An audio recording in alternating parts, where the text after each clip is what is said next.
YouTube, chicks. Get ready. You know what to do, chicks. Listen, Chick Smooth. Hey, Chick Smooth. Appreciate all the coverage that you've been doing. I've been watching your shit for a while. I just subscribed to your shit too, bro. Andrew Schulz, bring that ass here, boy. There's some funny business going on that you gotta address. Even though he normally does the roasting to people, right now Andrew Schulz is currently being flamed by social media. A lot of people are not rocking with his response to Kendrick Lamar. This response comes 2 weeks after Kendrick mentioned him on his album. Now obviously when I say mention, he wasn't directly named in the bar, but I'm pretty sure we all know this bar was meant for Schulz. Kendrick said, "Don't let no white comedian talk about no black woman. That's law.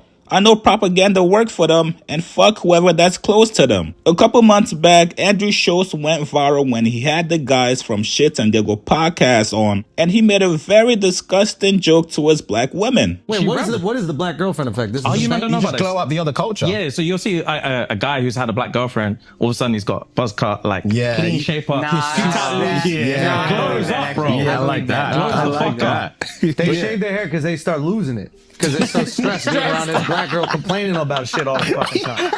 That's why they gotta shave their hair. Nah, bro. White guys with black girlfriends, They grow a beard because there's more cushion when they get slapped the fuck out of. Now, Kendrick really didn't diss him in that bar. He basically told black people, hey man, if you're sitting next to a white comedian and he's making jokes about black women, you should probably check him on that. So everybody was kind of confused when they heard Andrew Schulz's response back to Kendrick. It was a very long-winded response that really should have been just about 5 minutes. Schulz deflected, told Kendrick, hey man, you've also worked with artists that have not been kind towards black women. Rappers are telling comedians we need to be more respectful to women, so we gotta sit back and reflect. Yeah. Do you know what I mean? They're the most pious group. Listen, nobody has respected women more.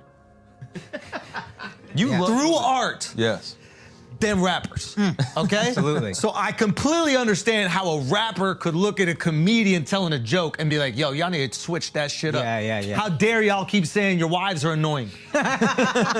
Be more like us and, bitches ain't nothing but hoes and tricks. I beat my bitch with a stick, what?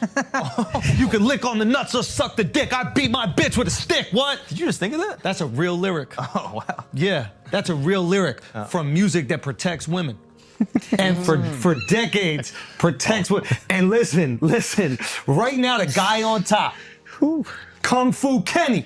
He is the guy on top. He is making sure that comedians, he put a law in. Yeah. He put a law in place. All right, let's see the exact line, okay?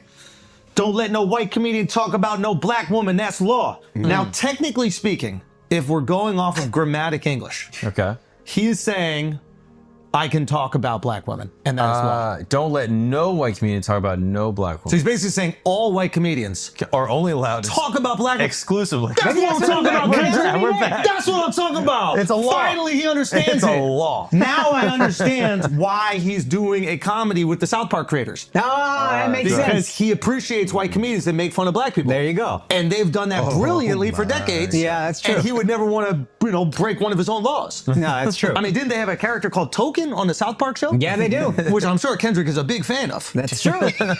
He must be a big fan if true. he's going to do a comedy with them. I mean, we can look that up. Apparently, he has a comedy coming out. Yep. Yeah, that's fact. But Al,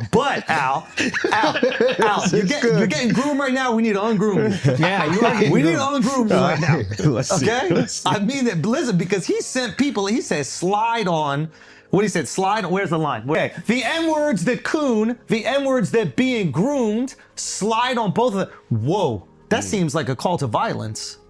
It does. Why would he call to, if he's about protecting black people, why would the call to violence be towards the black dudes, not the white guy making the joke? Well, you gotta understand. What? Well, no. You gotta understand. Because I snitch. I cooperate. I tell. Litigation. Okay? You go squabble up in a jail cell. Here's what you gotta understand about Kendrick. It's very important to him to protect black women. That's why he's never done a song with an abuser confirmed. He's never done a song with anybody that's suspected of abuse. He's never threatened to remove his music from Spotify because they removed R. Kelly's music, who for sure fucked and held captive underage black women. Hold on. This is all very important to Kendrick. Wait a minute, just let me understand what's going on here. Because I think that you're using sarcasm as a comedic device. It is a comedic device. But you're so fucking smart right now that I don't know if you're serious or making jokes.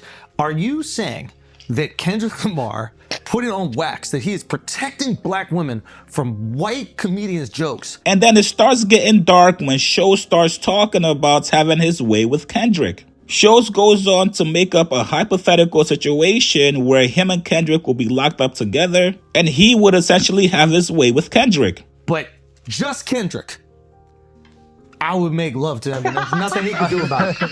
Just Kendrick Lamar, I would make love to him, and the only thing that he could do is decide if it's consensual or not. That's the only thing he could do. If it's me and Kendrick,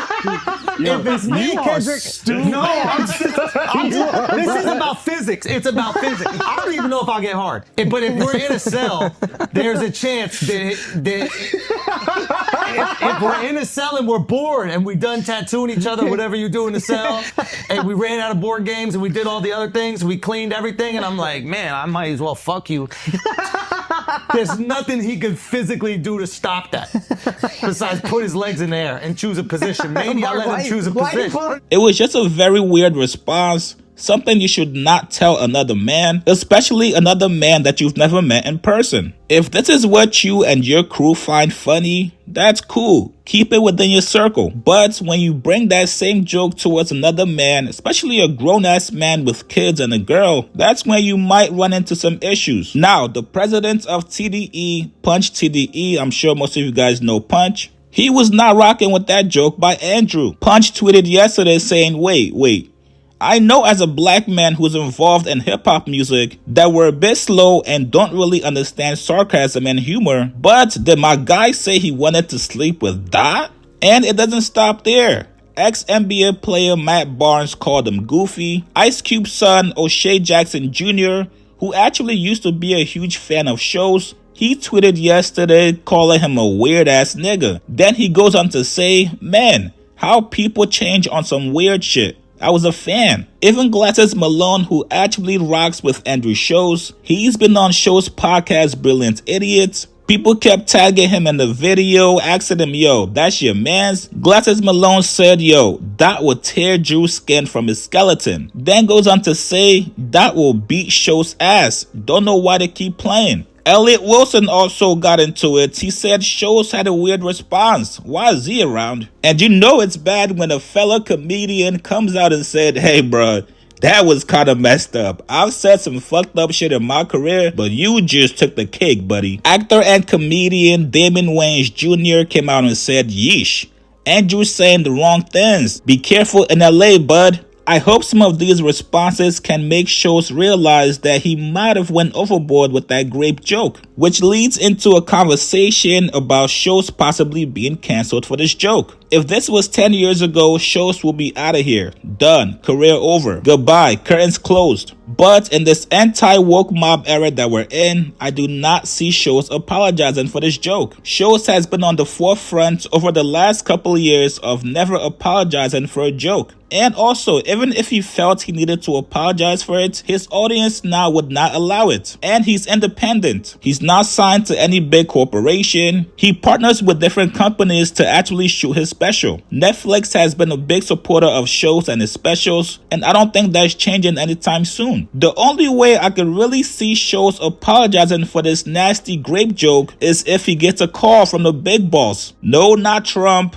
Joe Rogan himself. Schulz looks up to Joe Rogan. So if Joe Rogan calls him and tells him, buddy, you overstepped the line, I think that's when we get an apology from him. And no, I don't think Charlemagne gets it done. It has to be Joe Rogan and nobody else. You guys get in the comments below. What do you guys think about Schulz's grape joke on Kendrick? And all these people basically calling him out for the joke. Post your comments below. Subscribe to my channel, like this video. I'll see you guys later, man. Any listeners here that are upset at us, we just want to let you know that you're going to stay upset.